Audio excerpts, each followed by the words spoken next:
They say weddings bring families together.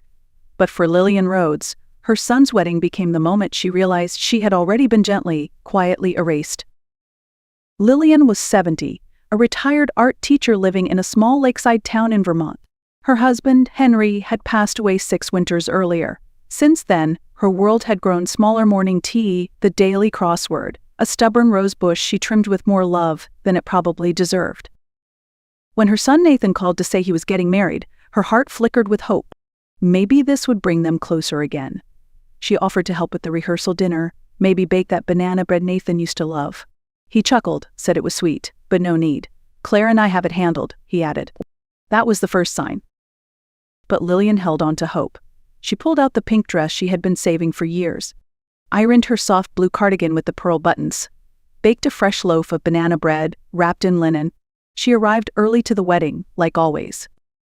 The resort was elegant floor-to-ceiling windows looking out over the lake. A young woman at the entrance handed her a name tag. Lillian Rhodes, it read. No title, no ribbon, no mother of the groom, just her name, typed plainly. Inside the reception hall, guests were laughing, sipping champagne, passing tiny appetizers. Nathan stood at the front, surrounded by strangers. He didn't see her. One of the event staff directed her to a table at the back near the exit, far from the head table. Her place card didn't say family. It just said Lillian. She sat between a mortgage broker from Ohio and a woman who raised alpacas in Vermont. Neither had met Nathan. Neither asked her who she was. By the time the toast started, she already knew. A week passed before Nathan called again. His voice was cheerful, a little too rehearsed. He said he wanted to have her over for dinner, just the 2 of them. Claire's out with friends, he added casually. Lillian didn't ask questions. She agreed right away. Maybe this was his way of reconnecting. Maybe the wedding had just been chaotic, miscommunication, a misunderstanding. She wore the same soft blue cardigan she'd had on the day she brought Nathan home from the hospital. It still fit, a little looser around the shoulders now. She baked a tray of oatmeal cookies, his favorite when he was 12, wrapped them in foil and placed them carefully on the passenger seat. The drive to his house was quiet. Early spring had turned the Vermont skies a pale, stretched gray. Nathan's new home was part of one of those neat, quiet neighborhoods, trimmed hedges, identical porch lights, and doorbell cameras. Suburban peace with a touch of control. He greeted her with a quick hug, polite, shallow, the kind that barely touches your shoulder. He gestured to the kitchen. Dinner's almost ready, he said. But when she stepped in, there was no scent of food, no clatter from the oven, just a table set for 2 empty plates, a bottle of wine already uncorked, and a neat stack of papers beside her salad fork. They were clipped and tabbed, with a blue pen laid carefully across the top page. Nathan poured wine, complimented her cookies. His tone was light, distracted. Then he gestured to the documents. Just something simple, he said. Peace of mind in case anything ever happens. Everyone's doing it now. Lillian picked up the first page. The language was thick with legal phrasing, but the intent was clear. Durable power of attorney. Financial access. Real estate authority. Immediate effect. No expiration. It didn't say son. It said agent. It said authorization. It said control. He smiled. No pressure. Just think about it. But the pen was already uncapped. She looked down at the untouched plates. No food, no heat, just the sound of a refrigerator humming behind her and the dry echo of words like just in case and make things easier. Lillian placed the packet down slowly. She told him she'd take it home to review. Nathan nodded. No argument. He didn't need one. The silence between them said everything. They chatted for a while about weather, the new neighbor's fence, some show she hadn't seen. Nothing that mattered. When she stood to leave, he gave her another half hug, lighter than the first. Back in the car, the cookies sat untouched. So it did something in her heart. Lillian didn't take off her coat when she got home. She sat on the edge of the couch, hands resting in her lap, shoes still damp from the driveway. The house felt still, almost too still, like it was holding its breath alongside her. After a while, she stood and walked down to the basement. Her knees ached on the stairs, and the air grew colder with each step. At the far end, tucked behind the washing machine, was a cabinet. And beneath that cabinet, low and forgotten, sat a small metal box with a key still taped underneath. She hadn't opened it since Henry died. The box creaked when she lifted the lid. Inside, everything was neatly labeled just as Henry had always kept things. Folders stacked by date, notes written in his familiar firm hand. At the very bottom was a sealed envelope. On it, her name, Lillian. Her hands trembled slightly as she opened it. It wasn't long, just a paragraph, but it said everything. Henry had known. He wrote that he understood she'd never ask for help, even when she needed it, that he'd prepared everything so she'd never have to depend on anyone, not even Nathan. Not out of distrust, but out of realism. Money changes people, he wrote, and sometimes it reveals who they already were. There were account numbers listed below, 2 investment portfolios in her name only, a small rental property in Arizona, a fixed annuity, mutual funds. She did the math twice. Then a third time. It was over $7 million. She didn't cry, didn't feel relief either. What she felt was heavier, like holding something sacred, something built for her behind the scenes, quietly, by a man who had loved her enough to protect her from things she didn't yet see coming. That night, Lillian didn't sleep. Instead, she sat at her kitchen table, the documents from Nathan in one hand and a blank notepad in the other. Not to sign, but to think, to write, to begin drawing the kind of boundary that doesn't need to be spoken out loud to be real. Because what Henry had left her wasn't just money. It was choice. It was time. 3 days passed before Lillian made a move, not out of uncertainty, but because she wanted her next step to come from understanding, not fear. She needed the silence to mean something. On the third morning, she pulled out an old birthday card from her drawer. On the back was a phone number, faded ink, smudge corner belonging to Sarah Green, a retired estate attorney, and an old friend from Henry's teaching days. They hadn't spoken in over 5 years.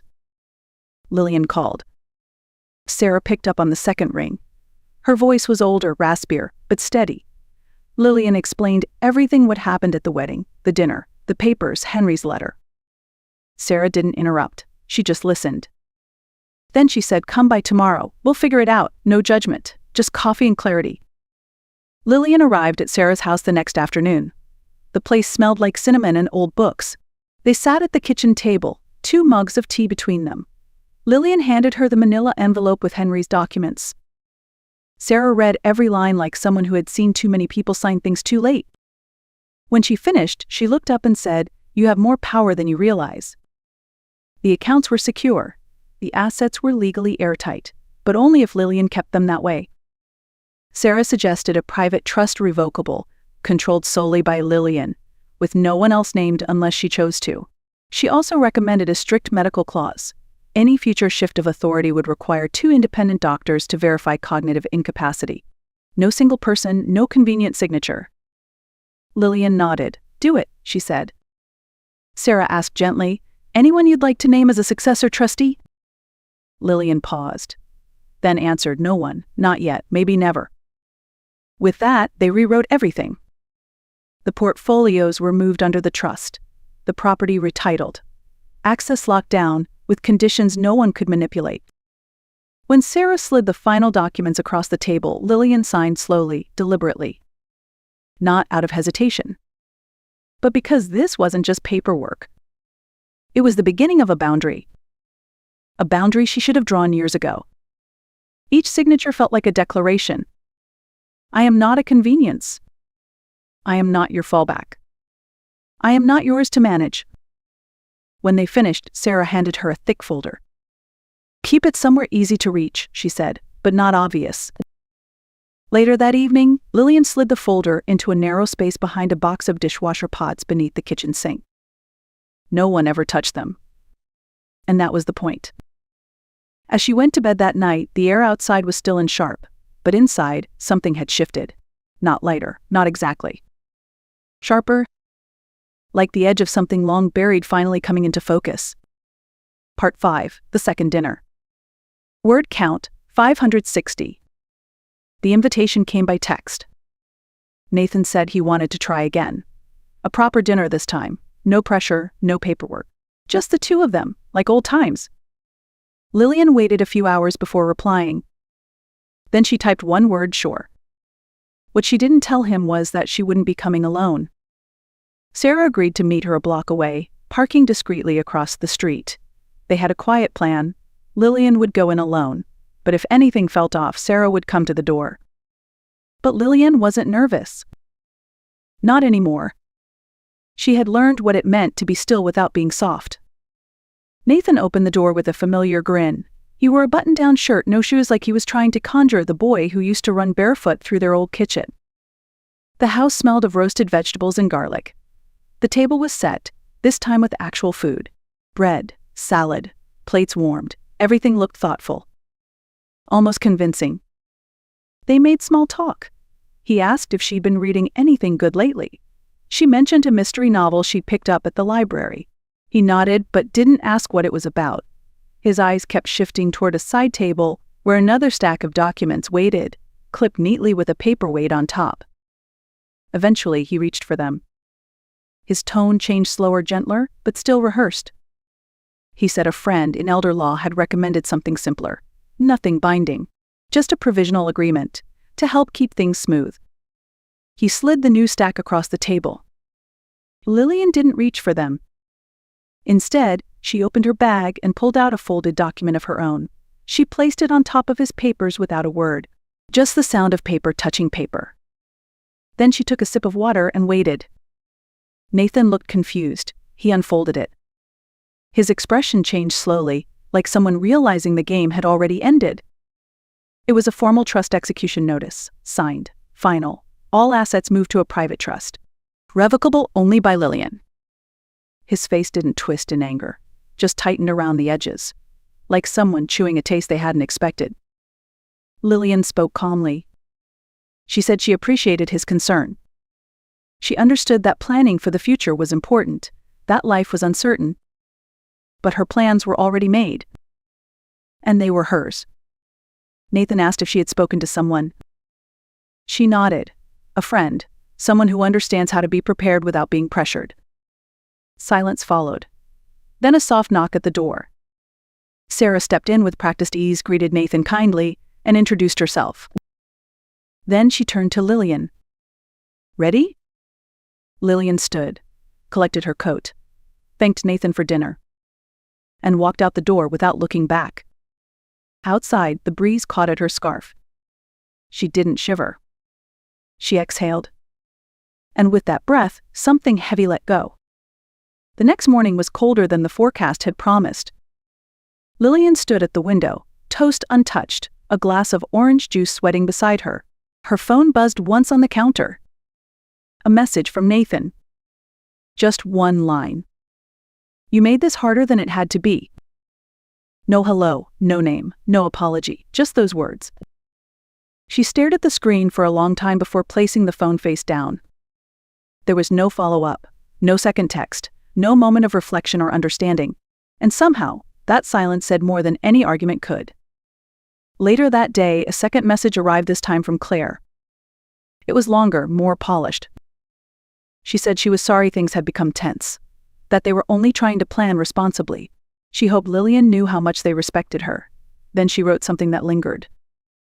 You raised a strong son. We just wanted to support his future. Lillian read it twice. She knew what it meant, knew the subtext. The phrasing was careful, intentional. You had your time. Now step aside. She didn't respond.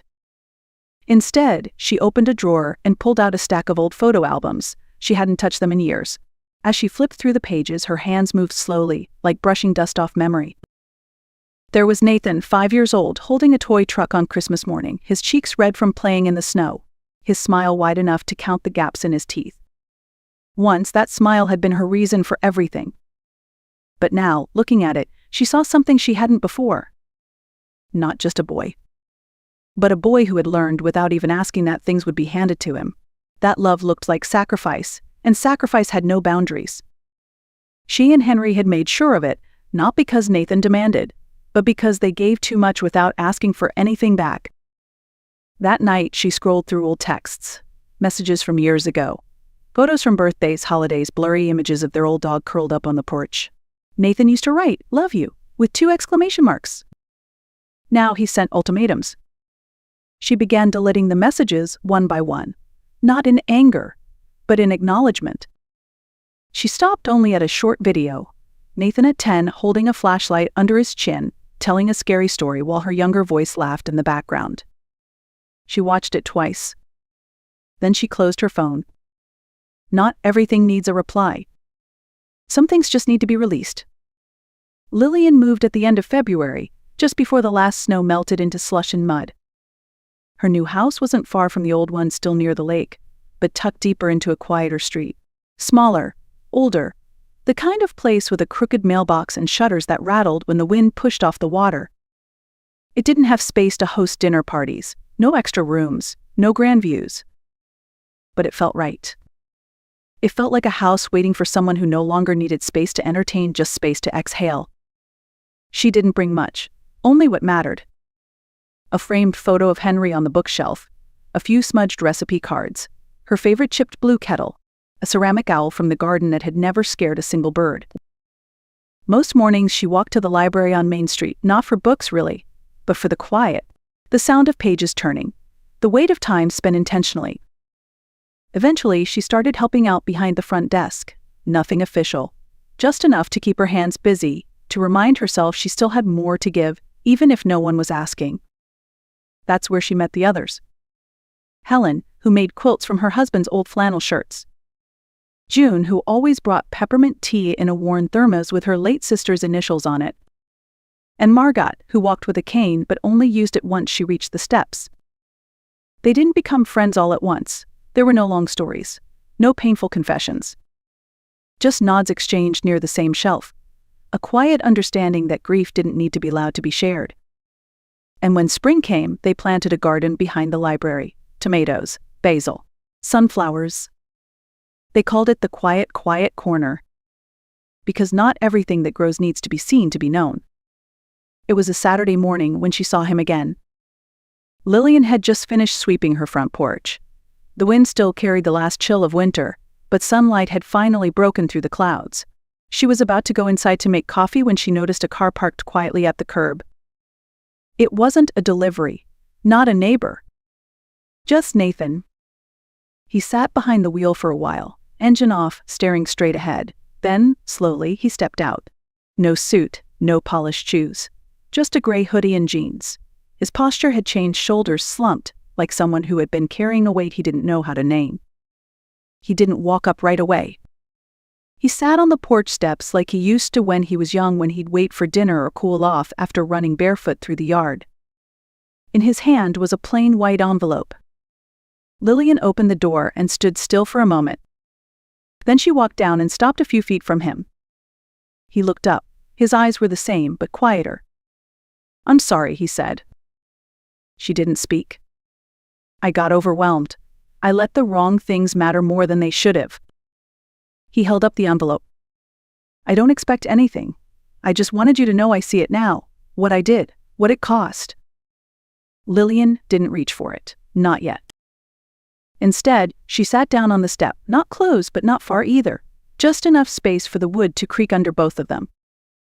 "I forgive you," she said softly, "but forgiveness doesn't come with a key." He looked over. "Some doors," she continued, "once they close they need time. Maybe they open again. Maybe they don't." He nodded. No argument, just a quiet acceptance. Then he placed the envelope beside her, stood up, and walked back to his car. She didn't wave, didn't call after him. She just stayed seated, breathing. Because sometimes the first step back isn't about moving toward someone. It's about learning to sit still without being pulled under. The first snow came early that year. Thin, hesitant flakes drifted down like they weren't sure they meant to stay.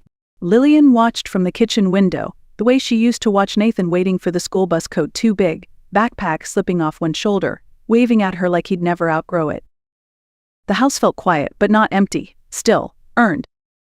She lit a fire in the stove and sat with a blanket across her lap, hands wrapped around a warm mug.